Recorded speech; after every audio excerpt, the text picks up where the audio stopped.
Welcome to the debate. Imagine walking into a room where absolutely nothing is physically broken. Right, no shattered glass. Exactly. There's no overturned furniture, no shouting. To the untrained eye, it is a perfectly peaceful domestic scene. But the psychological air in that room is so incredibly thick, so heavy with unspoken tension, that the person sitting on the couch is quite literally suffocating. Ugh, it is a terrifying dynamic to treat because there are no visible bruises, just a profound, disorienting exhaustion. I mean, you're constantly walking on eggshells around someone who insists day in and day out that they are the ones bleeding. Today, we are examining the complex and, quite frankly, deeply hidden psychological architecture of covert narcissism, and our central disagreement based on the clinical profiling of these individuals really comes down to intent and mechanics. Right. The core question is, why do they do it? Yes. Does covert narcissism operate primarily as a calculated, Machiavellian system of coercive control that's just disguised as helplessness? Or is it fundamentally a tragic pathology of profound emotional fragility, a self-image dissociation that inadvertently causes severe relational trauma? And it causes massive trauma. We agree on that. We do. But I argue that covert narcissism is a predatory, strategic manipulation where vulnerability is actively weaponized to exert dominance. They use it to extract what we call narcissistic supply. And I maintain that these destructive behaviors are, well, they're maladaptive, unconscious defense mechanisms. They are driven by a deeply fractured psyche and toxic shame, not some grand, calculated master plan to destroy another human being. Well, let's pull back the curtain on the behavioral mechanics here. Because when you actually profile a covert narcissist, you aren't looking at someone who just accidentally hurts people. I wouldn't say accidentally. You are looking at an individual who engages in highly sophisticated, intentional interpersonal subjugation. I mean, they don't use the direct insults or the chest-beating, combative behavior of an overt narcissist. Instead, they use what we call Machiavellian manipulative speech. Which sounds incredibly sinister. Because it is. This is language that masquerades as pro-social or caring or totally innocent, but it operates with a malicious hidden text. It is explicitly designed to erode a victim's reality. Look, I see the damage, absolutely. But attributing it to Machiavellian calculation completely mischaracterizes the internal experience of the individual. You are looking at the devastation they cause and essentially working backward to assume premeditated malice. Because the tactics are so consistent. But when you look at the psychological testing of covert or vulnerable narcissists, they are highly correlated with extreme introversion, with severe anxiety and clinical depression. They suffer from a condition known as self-image dissociation. Okay, explain exactly how that works in practice, though.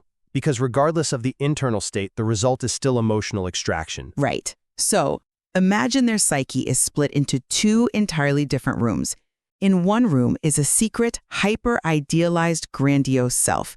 It's who they believe they should be. The secret genius. Exactly. But in the other room is their actual, experienced self, which is deeply inferior and riddled with toxic shame.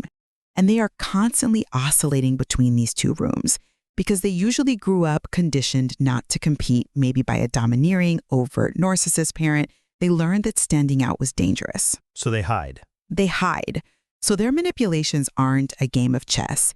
They are desperate, often unconscious attempts at emotional regulation.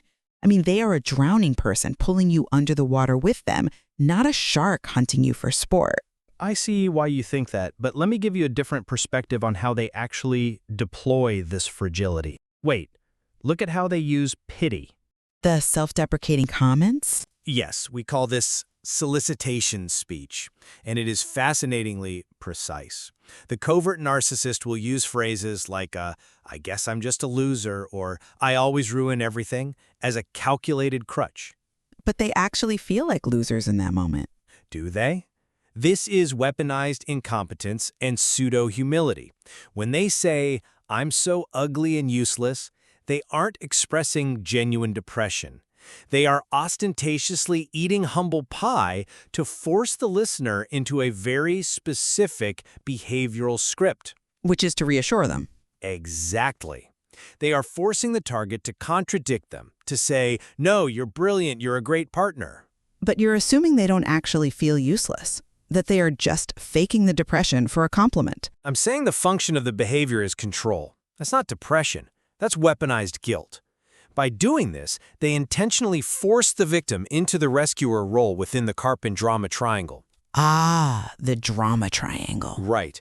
For those unfamiliar, the drama triangle is a social model of human interaction mapped by Dr. Stephen Karpman. It dictates that in toxic conflicts, people play one of three roles: the victim, the rescuer, or the persecutor. And the covert narcissist always wants to be the victim. Aggressively claims it, which immediately forces their partner into the rescuer role. Fix me, soothe me, tell me I'm okay. It is a brilliant preemptive strategy to avoid accountability. How so? Whenever they misbehave, they claim they were triggered by past trauma, which emotionally lets them off the hook and places the burden of their behavior squarely on you. Ugh. The impact of that behavior on a partner is undeniably toxic. As a trauma-informed professional, I see how it completely drains the victim's resources. It forces them into a lifetime of emotional caretaking. A lifetime. But the suffering driving the narcissist's behavior is entirely real. They aren't faking the pain, they are just using extremely unhealthy, regressive methods to soothe it. Covert narcissists genuinely struggle with high neuroticism. I'm not denying the neuroticism, but the deployment of it. When they say everyone always leaves me, it's not a cold script pulled from a dark psychology playbook. It is the core wound of disorganized attachment. We'll break down the mechanics of disorganized attachment in this context, because frankly, to the victim, it just looks like a trap. It feels like a trap, absolutely. Disorganized attachment usually forms in childhood when the caregiver is simultaneously the source of safety and the source of terror. So the child is trapped. Right. The child's brain literally cannot compute a consistent strategy to get their needs met. They can't ask directly because that might trigger abuse or abandonment. So they learn to soothe themselves indirectly. By manipulating the environment. By relying on negative self-talk because their self-esteem is so incredibly fragile that they don't have the internal mechanism to validate themselves. They have to outsource their emotional regulation to you. Which is parasitic. It is parasitic, yes, but it stems from a profound internal void. It's a survival mechanism that has outlived its usefulness, not a calculated interrogation tactic. But playing the victim only works when the target actively engages. What happens when the target is too exhausted to play along, or when they finally set a boundary? Then the dynamic shifts. That's when the strategy shifts to punishment, specifically the silent treatment. And if they are merely fragile, how do you explain the precise surgical nature of their passive aggression? What do you mean by surgical? I mean, it is perfectly calibrated to inflict maximum psychological distress without leaving a fingerprint. Let's talk about the silent treatment with a twist. Okay. This isn't just someone casually ignoring you because they are overwhelmed and need a minute. It is a heavy, purposeful tension. The covert narcissist exists in the shared physical space with complete disdain. They withdraw completely. They will stare at absolutely nothing in a highly contemplative manner, radiating hostility without uttering a single syllable. This functions exactly like a psychological siege. A siege implies they are trying to break the walls down. They are! It is designed to starve the victim of connection until they submit. It instills deep fear and compliance. You can't tell me that sitting in a living room for 3 days radiating contempt to torture your spouse into an apology for an offense they don't even understand is just a cry for help. Wow. It is a coercive control tactic designed to extract power. You're looking at the silence as a weapon. But if we look at the neurology behind it, it actually functions as a biological shield. What you were describing as a calculated psychological siege is often a dorsal vagal shutdown. Wait, explain that, because that sounds like a very convenient clinical excuse for emotional abuse. It's not an excuse at all. It's a physiological reality. Think of the human nervous system like a car engine. Okay. When a healthy person encounters a conflict, they might rev the engine. That's the sympathetic nervous system, the fight or flight response. They argue, they get loud. Like an overt narcissist. Exactly. Overt narcissists do this constantly, but covert narcissists lack that brash confidence. They are hypersensitive to criticism and terrified of being exposed. So they shut down. Yes. When they feel slighted or ashamed, they don't hit the gas, they pull the emergency brake. That is a dorsal vagal shutdown. It is a literal biological freeze response to perceived trauma. Their heart rate slows, they disconnect, they dissociate. But they remain in the room. They don't leave. They sit there and make sure the victim feels it. Because they are paralyzed. They are trapped between the fear of abandonment and the fear of exposure. Their silence is a retreat. A retreat that tortures the partner. Yes, the tension is unbearable for the partner. The victim is left obsessing, replaying the conversation, experiencing massive cognitive confusion. I'm not denying the impact. Right. But the narcissist's silence is rooted in their own inability to tolerate the physical discomfort of the interpersonal rupture. They are trying to survive their own physiological overwhelm, not plotting a premeditated strategy to inflict pain on their spouse. I'm just not convinced by that line of reasoning because it ignores what happens when the covert narcissist decides to go on the offensive. This is exactly what trips victims up. How so? They see the biological fragility, they pity the dorsal vagal shutdown, and they excuse the abuse. But let's look at reality distortion. When a boundary is set and the narcissist realizes the silent treatment isn't working, they don't just stay frozen. They escalate. They suddenly have the energy to utilize DARVO. Deny, attack, reverse victim and offender. Exactly. This is where the calculation becomes undeniable. They tell you, that never happened. You're making things up. You're the one who is actually abusive. Gaslighting. Covert gaslighting. DARVO is so devastating because it specifically hijacks the victim's natural empathy. By reversing the victim and offender roles, the narcissist forces the true victim to abandon their own legitimate grievance and start caretaking the abuser's manufactured pain. It's awful. It's an extraction of emotional resources. I agree DARVO is happening, and it's incredibly damaging. But I still disagree on the level of conscious orchestration you're assigning to it. But look what happens next. They run a smear campaign. They systematically recruit what the clinical literature calls flying monkeys. The enablers? Right. They use someone as the spy to gather intel on you under the guise of neutrality. They use the guilt messenger to go to your mutual friends and say, "I'm so devastated by how she's treating me. I just want to talk. Don't you think she's being a little harsh?" It's insidious. Systematically isolating a victim, destroying their professional and personal credibility behind their back, and weaponizing mutual friends require strategic, premeditated orchestration. That is the definition of Machiavellian. You cannot orchestrate a multi-person smear campaign while on a trauma freeze. Well, I come at it from a different way. I look at this through a systemic and cultural lens, rather than assuming a mastermind profile. A cultural lens? Yes. The narcissist isn't sitting in a dark room drawing up a battle plan with thumbtacks and red string for a smear campaign. They are essentially functioning as a desperate opportunist exploiting systemic cultural biases. How so? Culture doesn't make someone lie about their spouse. No, it doesn't. But culture tends to reward the composed, quiet victim narrative and heavily punish those who express justified anger. Ah, I see where you're going. Think of a professional woman whose marriage to a covert narcissist finally ends. She has endured years of covert gaslighting and micro-insults. She finally sets a firm boundary. And she's mad. She's visibly angry. She's exhausted, and she stops performing stoicism. The covert narcissist, meanwhile, leans into their woe is me narrative, playing the reasonable heartbroken ex. Right, the poor abandoned husband. Exactly. They lean into this existing structural flaw defensively to protect their own deeply held narrative of being the good guy. So you're saying society does the dirty work for them? Precisely. The flying monkeys, the enablers, the guilt messengers, they believe the narcissist because our society is primed to believe the person crying quiet tears over the person setting fierce, loud boundaries. That is deeply frustrating. It is. The narcissist is utilizing a deeply ingrained social script to survive their own toxic shame.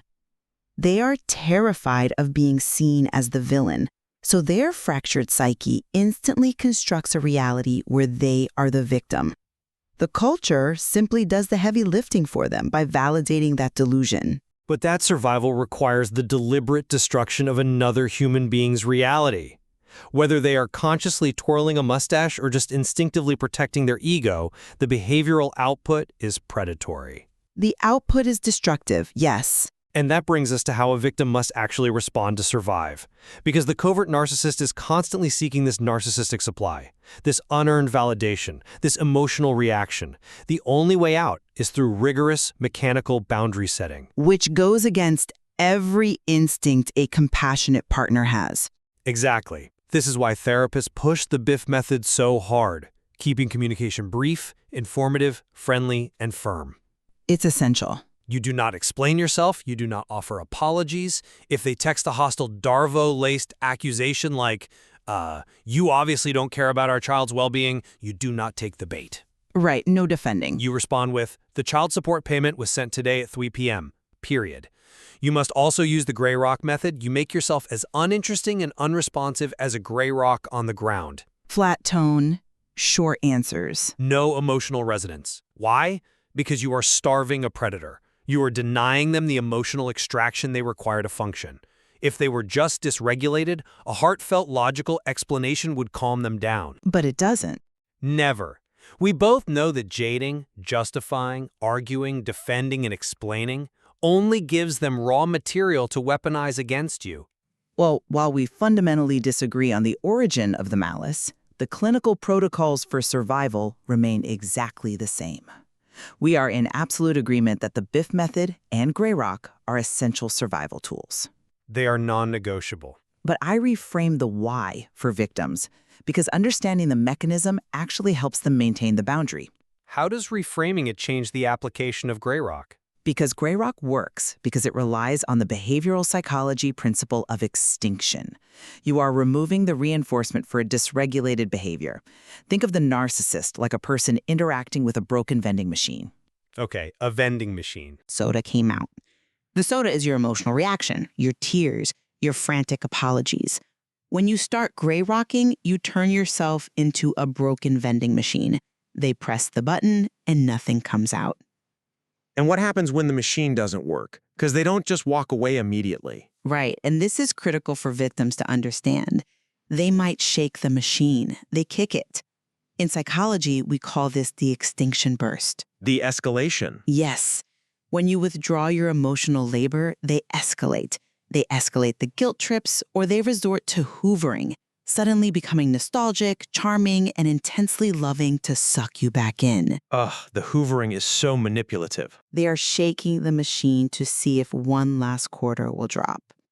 But you aren't doing this to starve a predator. You do it to protect your own nervous system, to stop feeding a bottomless, leaking vessel of need. Eventually, if you stay a Gray Rock, they move on because their coping mechanism is no longer functioning. But notice what they are moving on to. When they hoover, and when they inevitably discard and find a new target, they aren't missing the victim as a complex human being. No, they miss the supply. They are missing what the victim brought to the table: the compliance, the resources, the unearned validation. That's why I maintain that regardless of the fragile internal insecurity driving it, the consistency of these tactics reveals a highly effective system of interpersonal subjugation. It's a system, but an unconscious one. But look at the tools: the covert gaslighting, the word salad used to confuse arguments, the smear campaigns, the strategic shifting of goalposts. They use a hidden text to keep the victim perpetually off balance, constantly doubting their own memory and working to earn back an approval that was never real to begin with. It is incredibly disorienting. The sheer, terrifying precision of this behavior demands that we treat them not just as patients with a pathology, but as highly effective psychological profiles of coercive control. And I maintain that while the relational trauma inflicted is undeniably devastating, leaving victims feeling like they are literally losing their minds, drained of all physical energy, and completely isolated from their support systems, understanding covert narcissism as a pathology of emptiness and toxic shame is crucial. It is the key to helping the victim truly heal. How does seeing them as pathetic rather than predatory help the victim? Because it allows the victim to depersonalize the abuse. If you believe you were targeted by a mastermind because of some specific flaw in yourself, you will carry that paranoia forever. That's a fair point. But if you recognize that the narcissist's behavior is a projection of their own fractured and inadequate self-image, that they are essentially an emotional toddler in an adult body trying to manage an internal void, it removes your burden. You stop trying to fix them. Exactly. You realize it was never about your worth. It was always about their deficit. That is the very first step in breaking the trauma bond. Well, ultimately, our clinical reality aligns in the aftermath of the abuse. We both acknowledge the profound, exhausting psychological toll this specific hidden dynamic takes on victims. Absolutely. The constant walking on eggshells, the severe cognitive dissonance of knowing exactly what you experienced, but being told daily by the person you love that it never happened. Yes. And we completely agree that strict boundary setting, abandoning the urge to jade, utilizing the Biff method, and holding the line during an extinction burst is absolutely vital for self-protection. You have to protect yourself. You cannot heal an individual who refuses to acknowledge their own toxic shame. The emotional toll of trying will simply destroy you. Holding both of these perspectives has immense value. Recognizing the severe danger and calculated nature of the behaviors, while understanding the deeply fragile, shameful psychology beneath them, allows for a much deeper comprehension of personality pathologies. It really does. The listener has to weigh the evidence. Are you dealing with a broken machine or an invisible predator? There is so much more to explore within this clinical literature. It serves as a vital reminder that psychological abuse doesn't always look like a shouting match or a shattered plate. Sometimes the most damaging forces are the ones operating entirely under the surface, demanding pity while they slowly drain your reality. Exactly. You walk into that room and nothing is broken, but the air is unbreathable, and sometimes the only way to survive is to finally walk out the door.